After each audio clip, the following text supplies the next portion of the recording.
Hello everyone.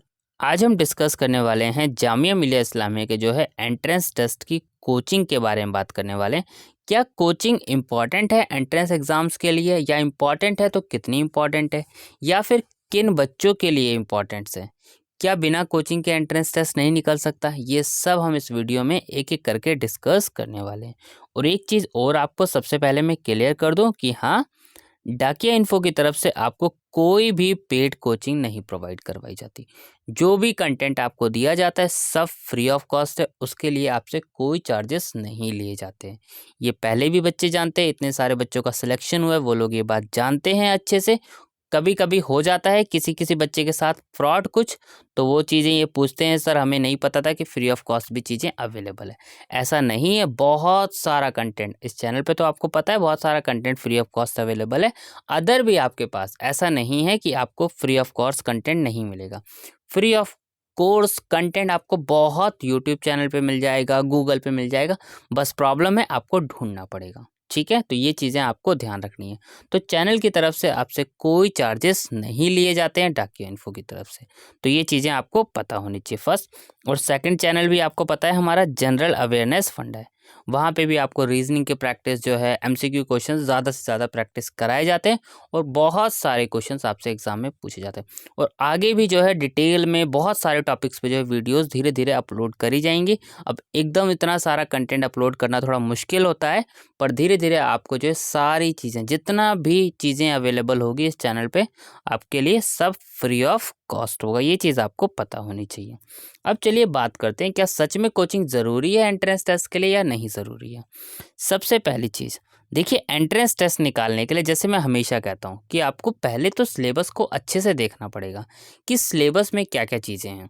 Syllabus देख लिया, और उसके बाद सेकंड नंबर पे जब आपने क्वेश्चन पेपर देख लिया, अब उसके बाद आप देखिए कि आपका वीक एरिया ऐसे कौन कौन सा है।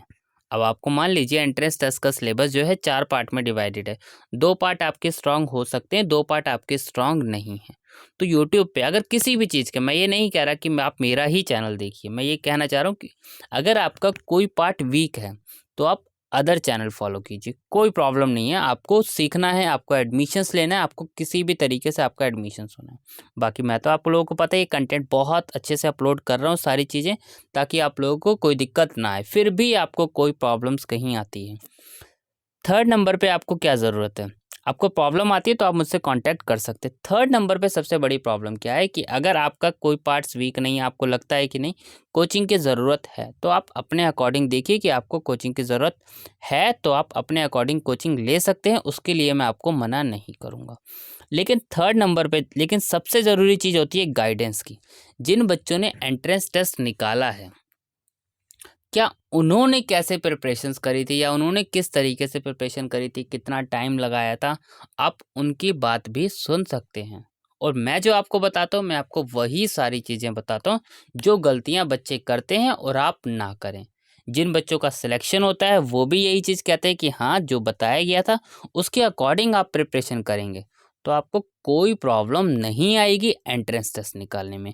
बट क्या होता है, बच्चे मेनली जो है उस बातों को ध्यान नहीं देते, पर किन बातों को ध्यान दे लेते हैं, जिन बातों को ध्यान नहीं देना था। अब मैंने बोला एंट्रेंस टेस्ट के सिलेबस को अच्छे से पढ़िए, प्रीवियस ईयर क्वेश्चन पेपर कीजिए। अब क्या होता है, जैसे मैंने आपको कहा कि प्रीवियस ईयर क्वेश्चन पेपर कीजिए। बच्चे प्रीवियस ईयर क्वेश्चन पेपर कब करते हैं? जब एग्जाम होता है। मेजॉरिटी स्टूडेंट्स, अगर मैं बात करूं, मेजॉरिटी स्टूडेंट्स देखे गए हैं कि जब एग्ज़ाम्स होता है, एग्ज़ाम से 1 वीक पहले एंट्रेंस क्वेश्चन पेपर करते हैं, जो कि यहीं पे ये गलत पैटर्न है। सबसे पहला काम ही आपका ये होना चाहिए कि आपको प्रीवियस ईयर क्वेश्चन करने चाहिए। प्रीवियस ईयर क्वेश्चंस करेंगे तो आपको उससे सबसे ज़्यादा फ़ायदा ये होगा कि आपको पता चल जाएगा पैटर्न्स क्या रहता है, किस तरीके से क्वेश्चंस एग्ज़ाम में पूछे जाते हैं। ये चीज़ है। फिफ्थ, बच्चे गलती क्या करते हैं, एंट्रेंस एग्जाम्स की प्रिपरेशन 10 दिन पहले, 15 दिन पहले शुरू करते हैं, या कई बच्चे इतने ही पहले शुरू कर देते हैं और फिर उसके बाद बीच में ब्रेक दे देते हैं, बीच में पढ़ते ही नहीं है, फिर या लास्ट में कुछ टाइम बचता है, या फिर इतना सारा पढ़ लेते हैं, कन्फ्यूज़न हो जाता है कि क्या पढ़ना है, क्या इंपॉर्टेंट है, क्या नहीं है। तो मैंने आपको काफ़ी सारी चीज़ें इसीलिए आपको अपडेट करता हूँ कि इंपॉर्टेंट चीज़ें पढ़िए। आपको इररेलेवेंट कंटेंट नहीं पढ़ना, आपको एंट्रेंस टेस्ट निकालना है, एडमिशन लेना है। देखिए नॉलेज इंपॉर्टेंट है नो डाउट, लेकिन सबसे पहला अभी आपका काम है एंट्रेंस टेस्ट निकाल के जो एडमिशन लेना। अब मान लीजिए आपके पास 1 मंथ है, आप इसमें सोच रहे हैं आप उस तरीके से पढ़ाई करें कि नॉलेज गेन करें। नहीं, इस टाइम आपका पहला टारगेट है एडमिशन लेना। एडमिशन हो जाए आपका, उसके बाद आप नॉलेज गेन करिए। नॉलेज गेन करने को किसने मना किया? नॉलेज गेन कीजिए। एंट्रेंस टेस्ट निकालने के लिए अब मान लीजिए एग्जाम में 100 एमसीक्यू क्वेश्चंस आते हैं। ये तो आपको पता ही है कि 100 एमसीक्यू क्वेश्चंस आते हैं। हम इसमें सब्जेक्टिव नहीं, सिर्फ एमसीक्यू क्वेश्चन वाले की पार्ट की बात कर रहे हैं। अब सिलेबस इतना सारा वाइड होता है। अब आप उसमें सोचें, मान लीजिए इकोनॉमिक्स का एक टॉपिक है। इकोनॉमिक्स से आपको पता है कि 3 क्वेश्चंस आने हैं। अब आप उसमें अगर पूरी इकोनॉमिक्स समझने चले जाएंगे तो ये कहीं ना कहीं आपको गलती हो जाएगी। आप 3 नंबर के लिए पूरी इकोनॉमिक्स समझेंगे नहीं। इकोनॉमिक्स के जो जो इंपॉर्टेंट क्वेश्चन है डायरेक्ट आप आंसर याद कीजिए। डायरेक्ट आंसर याद कीजिए, क्योंकि जब रिपीट्स बहुत क्वेश्चंस होने हैं तो कई क्वेश्चंस के आपको आंसर्स याद करने हैं। तो आप देखेंगे कि मैं ज़्यादातर आंसर्स की ही वीडियोस ज़्यादातर बनाई हैं। टॉपिक्स भी थोड़े थोड़े से समझाए हैं। समझाने के टॉपिक्स पे भी, रीजनिंग से भी तो थोड़ी थोड़ी वीडियोस बनाई है, क्योंकि मुझे पता है आपका एंट्रेंस टेस्ट कैसे क्लियर करवाना है डायरेक्टली, ताकि आपको कोई प्रॉब्लम ना आए। और मैंने ये भी हमेशा कहा है कि आपको अगर एंट्रेंस टेस्ट 4 पार्ट में डिवाइडेड है तो 2 पार्ट को स्ट्रांग कर लो। इतना स्ट्रांग कर लो कि उससे कुछ भी क्वेश्चन आए तो एग्जाम में क्लियर कर जाए। ये दिक्कत है। अब प्रॉब्लम्स क्या आती है? करंट अफेयर्स को लेकर बच्चों को दिक्कत होती है। करंट अफेयर्स इतना नहीं आता है एग्जाम में जितना बच्चों को दिक्कत होती है। अगर आप पेपर को ध्यान से अच्छे से स्टडी करें तो आपको देखने को मिलेगा पेपर में मैक्सिमम, अगर हम बात करें ज़्यादा से ज़्यादा, किसी किसी एग्जाम में ज़्यादा क्वेश्चन आ जाते हैं नो डाउट, पर आपको 8 to 10 क्वेश्चंस देखने को मिलेंगे करंट अफेयर्स में। और वो जो करंट अफेयर्स होते हैं वो बेसिक करंट अफेयर्स होते हैं, जो कि आप लोगों को पता होते हैं अगर आपने बेसिक्स रीडिंग्स भी करी है। करंट अफेयर्स की वीडियो भी चैनल पे अपलोड करेंगे ताकि आपको उसके रिगार्डिंग भी कोई दिक्कत ना हो। तो अब करंट अफेयर्स के बच्चे पड़ जाते हैं, सर करंट अफेयर्स कहाँ से करें, कैसे पता चलेगा कौन सा रेलिवेंट है कौन सा इरेलीवेंट है। करंट अफेयर्स बहुत वाइड एरिया है। जो पास्ट ईयर में जिस तरीके के करंट अफेयर्स के क्वेश्चंस पूछे गए हैं उसके बारे में आप देखिए। जैसे थीम के बारे में क्वेश्चन पूछा जाता है, यूएन थीम के बारे में पूछा जाता है, स्पोर्ट्स के बारे में पूछा जाता है। तो इन सब से रिलेटेड आप करंट अफेयर्स कीजिए। तभी मैंने कहा आपको आप पास्ट ईयर पेपर करेंगे तो आप अच्छे से एनालाइज कर पाएंगे। ठीक है, ये सारी चीज़ें जब आप इतना सारी चीज़ें कर लेंगे। अब मान लीजिए मटेरियल, आपको मैंने मटेरियल बता दिया है। आपको स्टडी मटेरियल तो चाहिए होगा, इसमें कोई डाउट नहीं है। तो स्टडी मटेरियल के लिए जो आपको बुक्स बताई गई हैं उन बुक्स को अच्छे से करें।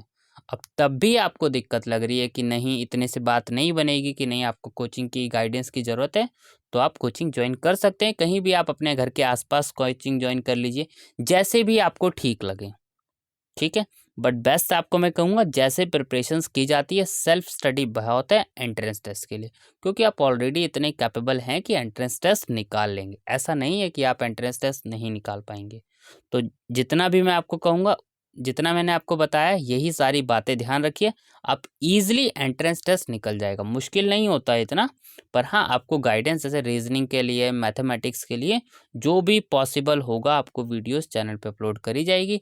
रीजनिंग, जैसे अब रीजनिंग और मैथ्स की बात करें हम, रीजनिंग का अगर आप ध्यान से पेपर को अगर आप चेक करेंगे तो आपको आइडिया लग जाएगा, जैसे पास्ट ईयर में क्वेश्चंस आते हैं वैसे ही आगे आते हैं। उसके लिए मैंने आपको कहा है अलग से बुक मत लीजिए। नॉर्मली एंट्रेंस टेस्ट अगर मैं बात करूँ तो 4 पार्ट में आपको देखने को मिलेगा हर जगह। एक तो इंग्लिश हो जाता है, ठीक है, एक जनरल अवेयरनेस हो जाता है, एक मैथमेटिक्स पार्ट हो जाता है आपका, और एक रीजनिंग पार्ट हो जाता है। या अगर मैथमेटिक्स नहीं होता तो यहाँ पे सोशल अवेयरनेस हो जाती है।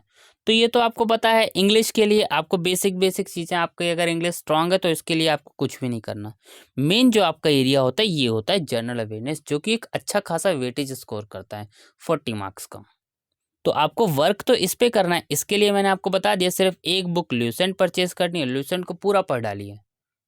अगर आपको एंट्रेंस टेस्ट निकालना है तो आप एक बुक तो एटलीस्ट पढ़ सकते हैं, और एक जो है जैसे कि मैंने बताया शफीक गाइड दी कॉन्सेप्ट में, ये परचेज कर लीजिए। अगर आप इतना कर लेंगे तो आपके लिए बहुत होगा, ईजिली आपका एंट्रेंस टेस्ट निकल जाएगा। बाकी आप जैसे चाहें आप वैसे कर सकते हैं। मैंने आपको परफेक्ट गाइड कर दिया है, और मैं फिर एक बार क्लियर कर दे रहा हूँ कि डाकिया इन्फो आपसे किसी भी तरीके के कोई चार्जेस नहीं लेता है, ना ही डाकिया इन्फो और ना ही जनरल अवेयरनेस फंडा, जो कि हमारा सेकंड चैनल है। ठीक है, तो ये चीज़ें आपको पता होनी चाहिए। बाकी मैं आपको जितना हो सकेगा बहुत कंटेंट आपको प्रोवाइड करवा दूंगा, ताकि आप लोगों को कोई भी किसी भी तरीके की दिक्कत ना आए। बस आप अच्छे से पढ़िए, आपका एंट्रेंस टेस्ट डेफिनेटली क्लियर होगा अगर आप अच्छे से कवर करेंगे एग्ज़ाम को। प्रिपरेशन करेंगे, स्ट्रैटेजी बना के करेंगे, डेली पढ़ेंगे। सबसे ज़रूरी चीज़ है डेली, क्योंकि अगर आप डेली नहीं पढ़ते हैं तब आपको दिक्कत हो सकती है। ठीक है, थैंक यू।